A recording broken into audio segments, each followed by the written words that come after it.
জয়গুরু জয়রাম। রাম ভাইয়ের স্মরণে শ্রী ফণীন্দ্র কুমার মালাকারের লেখা থেকে আজকের নিবেদন। একজন প্রবীণ ভদ্রলোক ঠাকুরের নিকট নিবেদন করলেন, বাবা, আমি একটি ঠাকুরঘর উত্তরমুখী দরজা রেখে করেছি। কৈবল্যনাথ বিগ্রহ উত্তরমুখী করে বসালে দেখতে সুন্দর লাগে, আনন্দও হয়, কিন্তু পণ্ডিতগণ বলছেন বিগ্রহ উত্তরমুখী করে বসাবার বিধি ও বিধান নাই। এখন আমি কি করব, আপনি দয়া করে বলে দিন। ঠাকুর বললেন, ব্রহ্মের আবার দিগ্বিদিক কি? ব্রহ্ম সর্বদিকে বিরাজ করেন। যেইভাবে বসাইলে আপনি আনন্দ পান সেইভাবে বসান গিয়া। আনন্দ পাওয়া নিয়া কথা।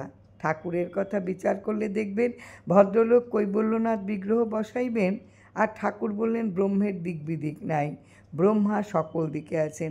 তাহা হইলে বিচারে পাওয়া গেল ঠাকুর প্রকারান্তরে নিজেকে ব্রহ্ম বলিয়া স্বীকার করলেন। ঠাকুর বহু উক্তিতে নানাভাবে ব্যক্ত করিয়াছেন তিনিই জগন্নাথ, তিনিই চৈতন্যদেব, তিনিই সত্যনারায়ণ।